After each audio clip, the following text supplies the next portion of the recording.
Hello and welcome back to Shakesyear. We are working on the birth of Merlin, and today we get to hear from Merlin himself again today in Act 4, Scene 1.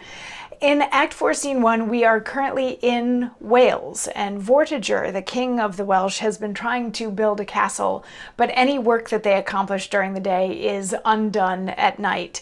And so he's getting very frustrated, and he had talked to his sort of magician type person, Proximus, about how to fix this. And Proximus was like, well, you need the blood of a fiend-born child. And if you build the castle upon the blood of a fiend-born child, then it will actually stand.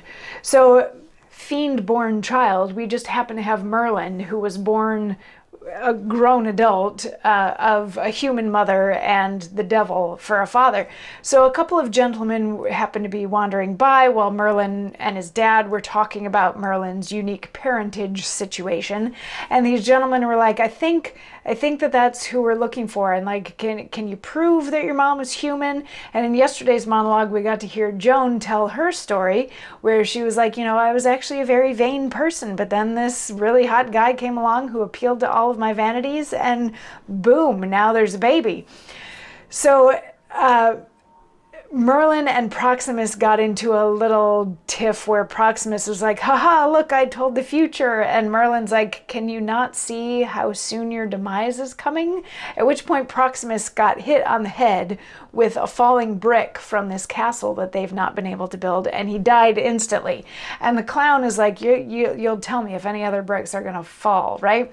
And Merlin is like, okay, King Vortiger, king of the Welsh, I need to tell you some stuff. You obviously need to know some stuff, and it's more involved than just using my blood to build your castle. I need to tell you some stuff, but Mom and Dad, you got to go away first. So they go away, and from like a mythological or fairy tale or folklore standpoint, I don't know if it was common knowledge at the time. It may or may not be common knowledge now that Vortiger was actually sort of banished to be the Welsh king. He used to be more involved in Britain. He had killed the king Constantius previously, and he was then banished to Wales by Aurelius and Ulthar. So as Ulthar is trying to get there, as the Britons and the Saxons are all trying to get to Vortiger in Wales to, get him on their side in this whole Britain versus Saxon thing, there is already a lot of potential headbutting between Vortiger and the Britons because of the killing of Constantius. So that's something that's thrown in there as well. So after the clown and Joan leave, Merlin turns to Vortiger and he's like, okay, here we go. And he waves his wand and he conjures a couple of dragons, a red dragon and a white dragon, and they fight each other and they're warring, and eventually the white dragon chases the red dragon away. And Merlin is like, this is actually why your castle can't be built. You're trying to build on a hill that has a cave underneath it where these two dragons are warring it out every night, and that's why things keep falling down. All the work that you've put in during the day falls down because there's these fights between these dragons happening. But he's like, also a little bit more to the point, these dragons represent the Saxon king and you. And hate to say it, but you're the red dragon that just got beaten. And Vortiger is like, oh my goodness, this is not good. And Merlin says, nay, you must hear with patience, royal sir. You slew the lawful king Constantius. 'Twas a red deed, your crown his blood did cement. The English Saxon, first brought in by you for aid against Constantius, brethren, is the white horror, who now, knit together, have driven and shut you up in these wild mountains.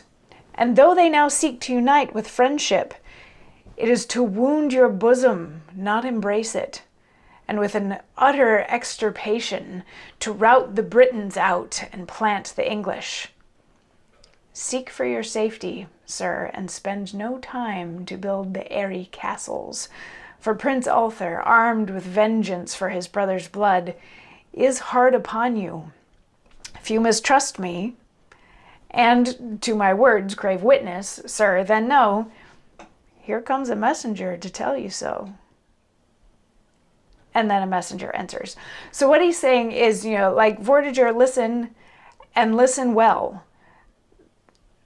The fact that you killed Constantius is a bad thing. It's a very bad thing. And the Saxon army is now on their way. Like, the Saxons and the Britons, sort of banished you to Wales for having killed him. And the Saxons are now coming under the guise of friendship, but really that's just so that they can use you to beat the British. But the British are still mad at you for having killed the previous king. So this is not a good situation for you to be in. You've got these two different factions, both coming to find you, both coming to try to get in touch with you first. But neither of them is really coming under the guise of friendship. There's a lot more context there that you're going to have to deal with. And, Prince Arthur's right there. And if you don't believe anything that I'm saying, here comes a messenger. And then a messenger enters saying, Prince Arthur is coming. And Vortiger obviously then believes Merlin. And it's like, oh dear, I gotta fortify my troops and get ready to face this oncoming battle. And that's the end of Act 4, Scene 1. So it's just Merlin being a good soothsayer all around, but also building out, now that we've dealt with the plot line of the baby who needs a father, now we need to find out what's happening with that baby, but we can get back to the other plot lines of the love triangle and the burgeoning wars between the Britons and the Saxons and what this conspiracy between them might entail. So yeah, come on back tomorrow for more, and we'll dig into some of those plot lines. Tomorrow's going to be a long one because it's from Act 4, Scene 5, so just be prepared. But we'll do some digging and see where all of these various stories go. See you tomorrow. Mwah.